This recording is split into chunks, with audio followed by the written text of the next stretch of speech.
If you're like me, you've probably stared down a book so big and so intimidating and thought, not today, maybe later, or maybe never. But what if we could read big books out of curiosity, out of love for the story, out of slowness, and out of something that lingers, instead of out of pressure, out of productivity, and out of presence? In this video, I'm reading 5 books that are big in different ways. Some are long, some are dense, and some are emotionally heavy. And I want to figure out, how do you approach these books with care, with intention, and with curiosity? How do we read without burning out or zoning out? Welcome to the episode. Hi friends, welcome back to the channel. Welcome back to another episode. My name is Caroline and I am a full-time student with a passion for reading and content creation. So my entire personality trait is trying to fit reading into my very busy and hectic schedule. So if that's something that sounds right up your alley, then keep on watching and also give me a like and give me a subscribe. Today we're talking about how to read big books, and as you can see, I have a stack of books right behind me. These are the 5 books that I will be attempting to read and finish in this vlog. I'm gonna give you a bit of a rundown on these 5 books and why I find them to be very, very intimidating. Let's start at the bottom and work our way up. This is Blood of a Bright Haven by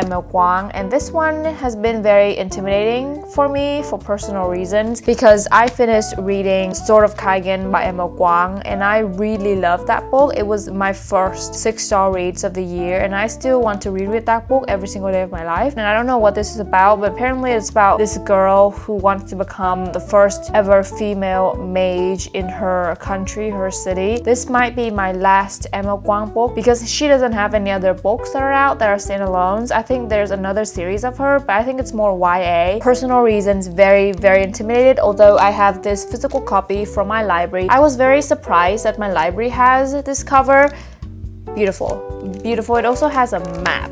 Blood of a Bright Haven, the first book that I'm very, very much intimidated by. Next, we have, this is the first book of a series. Okay, this book I'm purely intimidated by the size.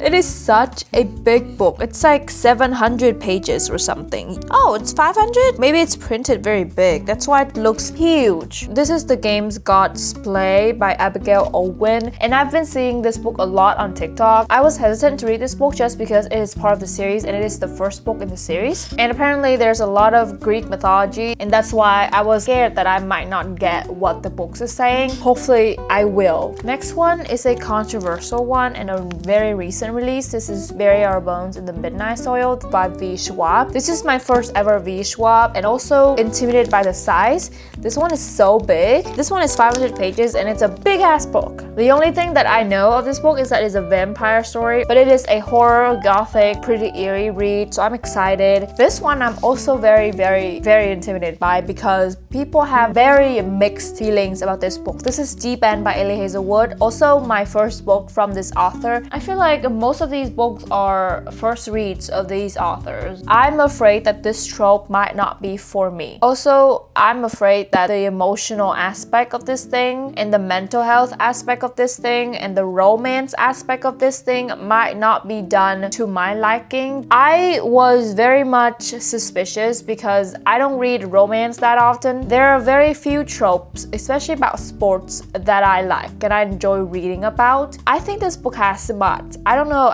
if that's the truth or not, but we'll see because I'm not in my smutty era.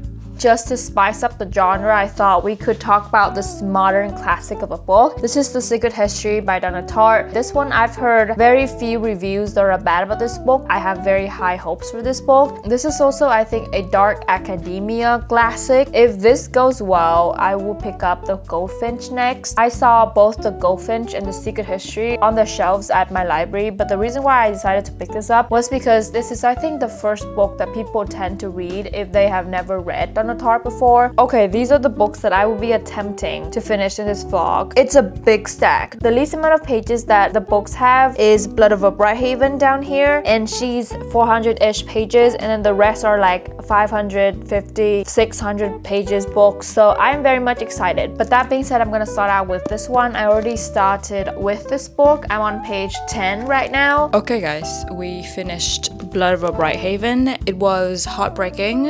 I didn't cry. I was on the edge of crying, but it just left such a hole in my heart. This is another book that left me finishing it and then just like sitting there, and then my mind just went blank because I didn't know what to think. There was just a lot to think about. This is a book that started out to be, I thought, a feminist book trying to fight back the sexism and the patriarchal society that is set in this book, where females are not allowed to step foot inside the magic center. The fact that Siona became the first ever female to earn the title of a high mage, I thought that's gonna end there, but no, it went beyond that. It talked about colonialism, it talked about manipulation, once again, propaganda, but this is a united propaganda, if that makes sense, because people at the top, they all conspired and believed in the same lie. This is just talking so much about what it takes and what it demands to stay in power and what power demands from its followers. It also talks a lot about the gods and the goddesses and religion in this book, but I think their truest god is power. They worship power and then they do everything to get power, to become powerful. But I would definitely recommend this book. This book is a emotionally heavy book, but also just reading about this is politically and societally heavy. The tip that I would give for you in terms of reading this book, if you're still intimidated by Blood of a Bright Haven by Emma Wang, is to try to read it in small snippets. Do not pressure yourself in wanting to finish this book in a couple of days or two and rushing the process. You have to sit with the emotions like I did. At the end, I just like sat there and stared blankly at the walls, and I was just thinking, and that's exactly what this book demands of you. And then another tip along those lines is to treat this like a meditation and not a marathon. Really get to know the characters because they are so layered, they are so flawed, but they try to be better. This is just such a thought-provoking book. I think this is gonna be a solid 4.75 stars. And then the next book that we are going to read in this vlog will be Deep End by Ali Hazelwood. I already started this book last night. It was very late, so I just did not feel like whipping out my camera and film, but I'm on chapter 1. I finished reading the prologue, and so far this is such a break and a different types of writing and language compared to Blood of a Bright Haven. This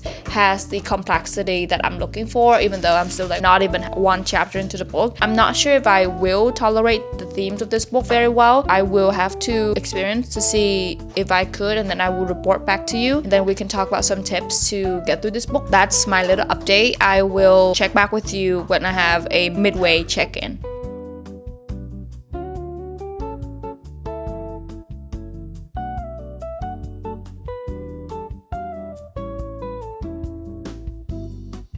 We need to talk about Deep End by Ali Hazelwood. I inhaled this book just from this morning. I read 200 pages, and that means that I am now a bit over halfway through this book on page 205, and lots of things happen. By the rate that I inhaled this book, you could probably tell that I really enjoyed this book or have been enjoying this book. This is not as kinky or not as uncomfortable as I thought it's gonna be. I appreciate the fact that Ali Hazelwood did not just straight up info dump and immediately expose us, the readers, to super kinky and sexual stuff. No, that's not what she did. She gradually built up the tension, and that felt very nice, and I was able to understand the characters and where they're coming from and their habits and their preferences in terms of that aspect of their life. So I really enjoyed that. Most of it was also talking a lot about mental health and trauma and dealing with lots of identities and emotion issues within oneself, and I really enjoyed that. And I'm at the point where I think the climax is approaching. I would say this is a very, very hard book to read just because of the topics that it covers. It's not necessarily written very hard to read, it's very comprehensible, although the first couple of chapters I did have to like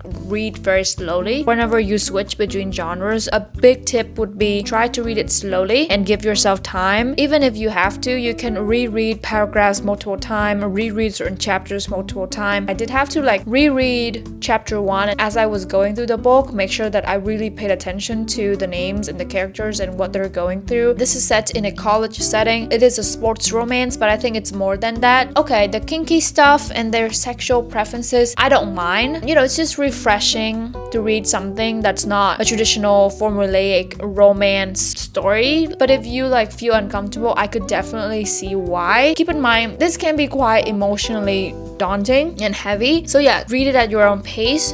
But if you're like interested and that sounds like something you might be open to read about, I would recommend. Ali Hazelwood give you a very good solid background and also gives you the context and just like the characters' time and space to explain their preferences, and that really helps with me not feeling uncomfortable and overwhelming with this stuff. I'm gonna check back with you when I finish. I think I can finish this book today. Okay guys, I finished Deep End by Ali Hazelwood and I thoroughly enjoyed it. I think this is such a perfect read. This is such a good palate cleanser in between of my big series and my big books. I gave this a 4.5 stars. I know, for a romance, sports romance story, that is very high. I don't think the kinky stuff and the, you know, sexual preferences were mentioned so heavily to the point that I was grossed out or I was like uncomfortable with. I don't know about yours preferences, but I think this is a perfect mix between different aspects of your romantic relationship. The mental health and the trauma issues persevere throughout the book, so it's not only stops at the first half, it holds up to the end of the book. And so I feel like the themes that are covered are pretty much equal and they're very layered from one another, so it's not too much of one aspect and not as much as the other aspect. However, I do want to say that Scarlett feels a little bit too perfect in my opinion. One of the reasons why I loved her from the beginning was how she's very flawed but beautifully flawed, but then throughout the story she pretty much excelled in all of her academics and performances and sports and love and everything. I know that she deserved that, don't get me wrong, but since we started off at such a low place and we saw her at her lowest points in life, that just feels a little bit too perfect. For example, she's been complaining about her German class for the entire book, but then somehow at the end of the book she got an A. The math is not mathing. In terms of the tips to read this book, I have a couple. Do your research beforehand. Do your research in terms of at least reading a blurb about this book, seeing other non-spoilers review this book to see how much you can tolerate the level of spicy. But also, if you have certain traumas, like I mentioned, check the trigger warnings. That's one of the biggest tips whenever reading books like these. Go in knowing at least something about this book so that you can prepare mentally and emotionally. And then another thing is that try to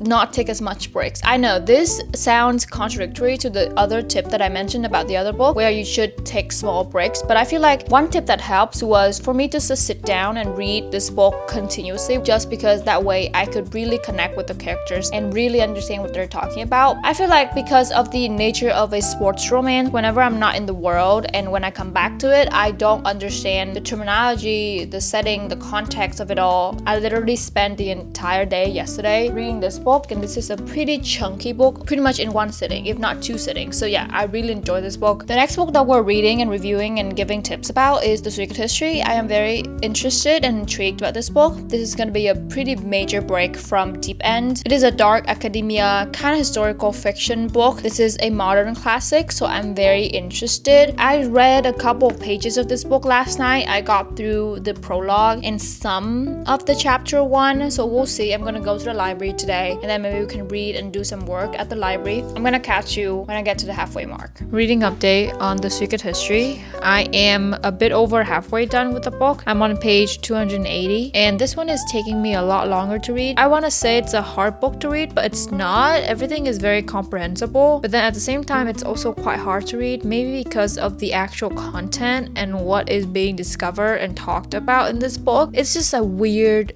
book. I cannot fathom what the characters are doing and talking about and discussing and planning to do and actually did do. It is a very gothic, dark academia book, but also it's something that's psychologically dark, if that makes sense. And one of the many premises of Greek mythology and beliefs that was being discussed was the idea of losing oneself and the idea of what it feels like to not be human anymore just for a second. The characters in this story, there are 6 of them. They all were in the same class, taking Greek classes, learning about ancient Greek, and under one professor and supervisor. Coming back to the idea of losing oneself and not being human anymore, the characters in the story, at least 5 of them-ish, took the studies and the idea of not being human very seriously. And I mean very seriously. They were trying to feeling what it feels like to not be human anymore. That includes them fasting, that includes them drinking, doing drugs, trying to get very drunk, doing all sorts of activities just to feel like they are not human and they're not in control anymore, just like lose oneself completely. But then the last thing that they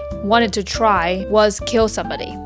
I needed to take a deep breath because I'm at the point where I'm like, why? After that event, the students drove up to the professor's house and told him everything that happened, and he was okay with that. What type of professor is that? This book starts out by saying that somebody died, and that somebody is one of the students in the group, and we started off the book knowing that he's gonna die eventually, but by now you can probably guess who killed him. Such a mind-bending, dark, twisted, dark but not scary. It's dark in a sense that's very haunting and very uneasy and disturbing and twisted. These people are just horrible people. It's like they don't even feel remorse for their activity. And after killing people, one of the persons said, "Look, you guys, it's really snowing. You just killed somebody, murdered them in cold blood, and now you went around and looking and asking about snow and flowers and the weather? Next level insanity."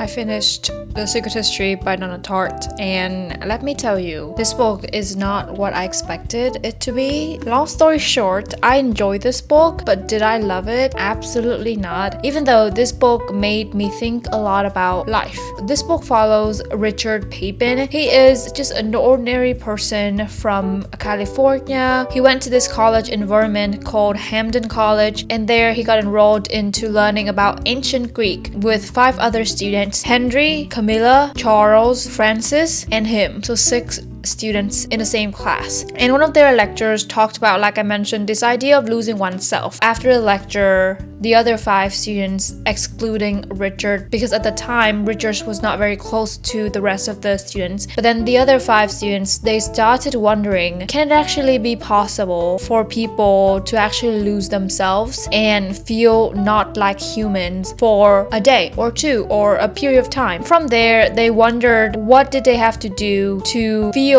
not like themselves, if that makes sense. Richard, for a while, he has been speculating that something's wrong. Something's very weird about this group of friends. Even though he's not very close with them, he still got invited to their houses, to dinners, to different conversations. Among those people were somebody called Edmund. Also, I forgot to mention that Edmund is also part of the group. I listed, I think, 4 instead of 5 names earlier. Edmund, his nickname is Bunny. All of these people are odd, but Edmund, I think, stuck out to me because this book opened with talking about Edmund's death, but we just don't know how he died, who's gonna kill him. And I'm gonna leave you at that, but it was an absolutely insane read. It was such a hard read structurally, and also content-wise was very hard to read. My research supervisor also liked this book a lot, and when he saw that I was reading this book, he recommended that I read The Goldfinch by Donna Tartt next. And after reading this book, I'm like, should I read from Donna Tartt anymore? This book made me think a lot about morality, but also how people deal with their actions, the consequences of their actions, and what if that action is murdering somebody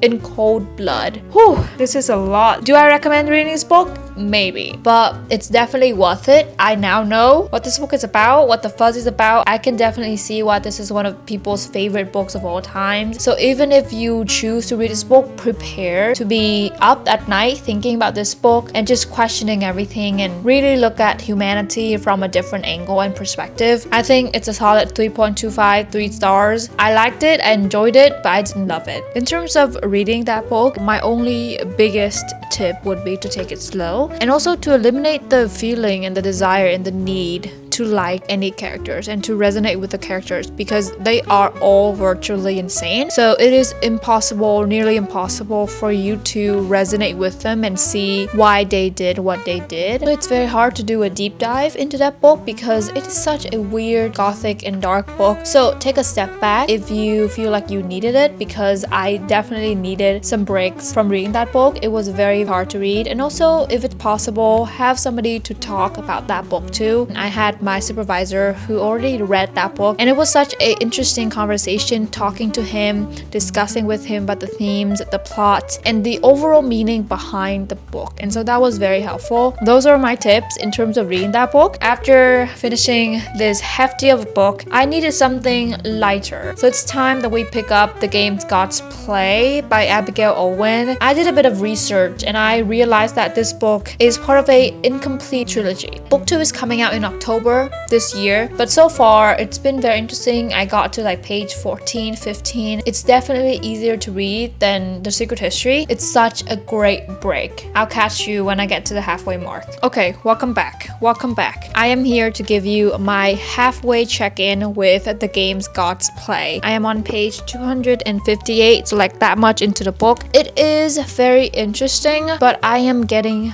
bored because this is too young adult for me. I don't know how to describe it, but it's very YA in my opinion. Maybe I'm not resonating a lot with Lyra, the main female protagonist in this story, as much. I feel like she's just too good to be true. She is like an office clerk for the den. She is one of the thieves, but she somehow is better than all of the other trained warriors in the games. But let me back up for a second and tell you what this book is about. It is inspired by Greek mythology. In this world that they're in, there's something called the Crucible. And it happens every 100 years, where all the gods and the goddesses, they compete against one another to figure out who wins. And whoever wins the Crucible becomes the king of the gods for the next 100 years. The gods themselves don't fight one another. They pick out a mortal, each of them, to fight on their behalf. And whoever wins obviously got blessings, but also whoever dies and does not return also gets blessing, but their family gets blessing and not them. Every single other year, Hades, the god of death, never joins the Crucible, but this year he decided to join. And that's apparently is a big deal because Hades is the king of the underworld already. So the other gods and goddesses, they don't necessarily like him, and they don't like him to win the Crucible because that means that Hades is just getting too much power. And Lyra is the main protagonist, and she gets picked by Hades. There are 12 trials in the Crucible, and whoever wins the most trials wins. And apparently, obviously, Hades is the love interest. So there we go. That's my update. I cannot find myself to be immersed in this story. I feel like whenever I'm reading this book, my mind is just like elsewhere. We finished The Game's God's Play. This book took such an unexpected turn. After the reading update that I talked to you, the pacing definitely picked up significantly after the halfway mark. So I was very glad to be able to be sucked into this world, and I really enjoyed that. I devoured this book. And then I think the character development for Lyra Caris, the main protagonist, is getting more nuanced and improved in the later half of the story. We saw more of her backstory, her character, everything around her, and her raw emotions when being drawn into playing these deadly trials. There's like this found family that I did not expect to see coming, and that was very, very fun. But then the ending revealed in a way that's very different from what I thought. So I definitely guessed the ending, the plot twist. Ultimately, I gave this book a 3.5 stars, 3.75 stars. I know, even though I cried and really enjoyed the later half of the story, the first half was just like dragging me along. It was so slow, it was so boring. I had to like physically force myself to sit through these pages. One tip from me to reading this book would be to be patient.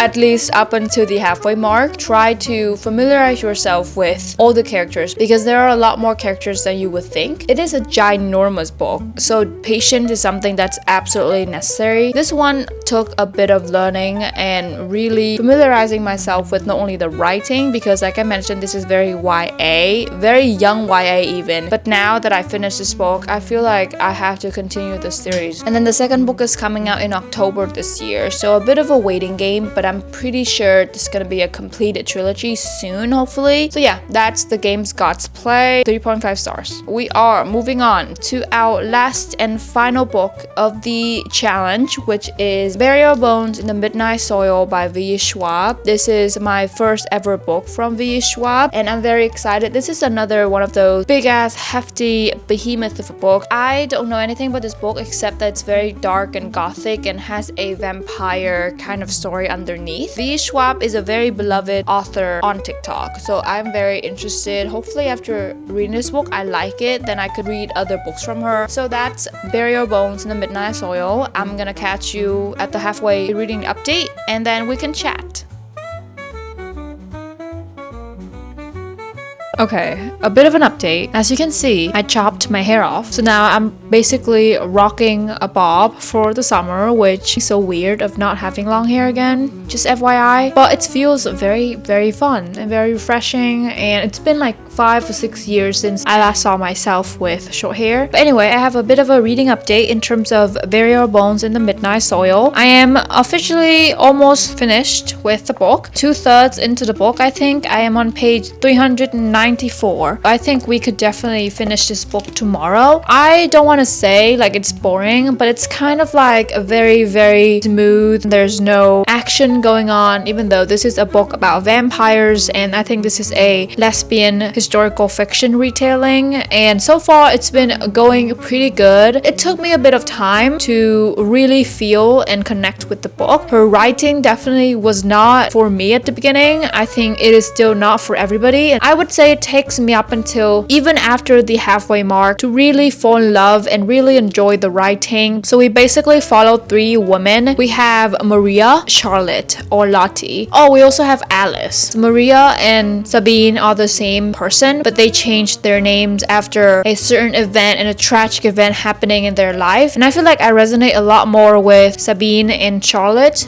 than Alice. I feel like, I don't know, just not vibing as much. But we basically follow them through their journey of realizing that they're basically vampires and how they wrap their heads around death, mortality, or other humans or other people worth killing, or how do you come to determine that. So that's a very interesting notion. And also this notion of it is not life if there's no death. I feel like V. Schwab did a good job at making sure that her narrative is very layered and very deep and lots of narratives going on. I could see how people can look at this and mention that this is a feminist book. We can also, there's a bit of religion going on with the vampire and Christianity aspect of things. There also mention of, like I mentioned, lesbian and relationship, queerness, homosexuality. I would say this is a book that interests me, but it is not a book that surprised me so far. I still have over 150 pages left of this book before I finished it. So that's Burial Bones in the Midnight Soil. I think I'm gonna catch you tomorrow when I finish this book and we can wrap this video up, and then I could summarize a bit of a tip for people when they're reading this book and all the other intimidating books that I mentioned in the video. But because I went to the library today and I thought it's fun, a video doesn't have to be only focusing on tips and reading and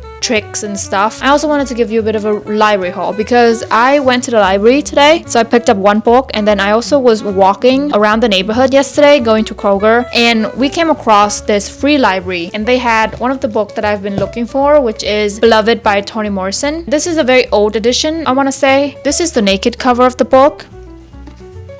It is in great condition, by the way, so that's why I'm like, I need to take this home with me. From my local library, we got the From Blood and Ash book. I have been craving, after finishing The Games Gods Play, I've been craving to start another series. I don't know what to expect, another pretty high fantasy and a pretty long, even though incomplete series, but it's a pretty long series, so I feel like by the time that I finished, I think the 8th book in the series, the other books will have come out. So I finished Burial Bones in the Midnight Soil, and I had to say this was a solid 3 stars read. It was one of those books that you have to feel more than you can lean into the logic and trying to make out what's going on. Another tip that I had is just trying to go with the vibes. Basically with this book, it's very abstract, it's very gothic, it's very dark, but it has that kind of romanticization and even like romanticized aspect of the gothic, because these people, they were very beautiful, very elegant. Lean in more to the book, let the vibes carry you away instead of leaning into the logic and trying to make out who's doing what, why is this significant. It is a book that's very characters driven, and I think the people are the plot, and I think it's just a beautiful discussion about love, but then this toxic side of love, and that almost becomes like obsession between Charlotte and Sabine, and I think that's a very interesting discussion. But also this rotting away and decaying of mortality and the humanness in each of us was very beautiful, even though this is surrounded more around vampires. So to them, the rotting away and decaying of the soul and the humanness was literal and physical, but for us it's more of an analogy and metaphor, because we're not vampires, but we can act like vampires, where we can go sucking other people's blood, mothering other people, figuratively and metaphorically. There's entire pages that I did not understand what was going on, but I stuck through it. I feel like that's something that you have to embody, the mindset of sticking through and trying to give this book another chance after another chance after another chance. As long as you're sticking out, you're trying to immerse yourself in the atmosphere, the vibes, it's gonna be a very interesting read for you. Okay, that brings us to the end of the video, where I'm gonna do a bit of a reflection on the things that I learned after reading these 5 kind of book talk books, but also pretty intimidating books in themselves. It doesn't depend on how fast you read. Each book is going to be different. So even though you read something like Deep End very fast, it doesn't mean that you're going to read, for example, Bury Your Bones in the Midnight Soils equally as fast. In fact, this book took me 4 days to finish, and that's not usually the case. Don't go into it with expectation of how fast you're going to read. Kind of tune in with your body and go with the flow and really see how you feel in that moment, whether or not you want to continue reading, whether or not you had to stop and you need a break, for example, from The Secret History. Tips recap: read slowly, read in chunk, reading snippets. Don't force yourself to read for 3 hours a day. Bring your books with you to your workplace. Read in between your breaks, read in between your lunch break meetings. Just make sure that you immerse yourself in the story. Reread passages, reread the entire chapter if you need to, and also just be patient with yourself. Reading sometimes is very frustrating, because looking at these books, when I first heard of them, I've heard people praise them very much, but in fact all of these books, except for Blood Over Brighthaven, that one shocked me and surprised me, and Deep End as well, the rest was just like mid, you know what I mean? I enjoyed them, but it's not to the point that I love them to the day I die. It's not 5 stars feeling, and that's okay. I think reading something that you like and you enjoy and you feel connected to is easy. You know, you just cannot help but immerse yourself in the story. But reading something that challenges you, that makes you stop, that makes you think, that makes you have to like force yourself in a way to get through those final pages or continue reading, is even more impressive and even more important. So even if you're reading something and you feel like, oh my god, why am I not feeling like very hyped, very connected to this book like other people, it's important to remind yourself that every single person's taste and reading journey is different. So that's a tip that I have that makes reading these intimidating books a little bit less intimidating, and where you can actually take your time with books, really understand the author's intention, the significance of the book around that time, why this book matters, why we need to read this book. I hope you enjoy this vlog. If you do, then please give me a like, give me a subscribe, and give me a follow. We're building a very bigger than I thought community on TikTok. Also, thank you so much for your love and support on the video that I did on how to read with a full-time job. I think that kind of blew up, and I was very much surprised and very much grateful and honored that you found that video helpful. So thank you for that. Thank you so much for your support. I really appreciate that. And also the comment section was very fun and very engaging. I loved how people shared other tips and what they're reading, and I think that's just a wonderful community that we're building here. So I'm very grateful. Let me know, out of the 5 books that I read in this vlog, which one you're most interested in trying. And if you read any of these books or multiple books that I mentioned, then let's have a discussion down in the comment section. Thank you so much for tuning in. Thank you so much for watching. I hope these tips, even though they're kind of scattered and over the place, I hope they helped you. And I'll see you very soon with another episode. And until then, bye bye.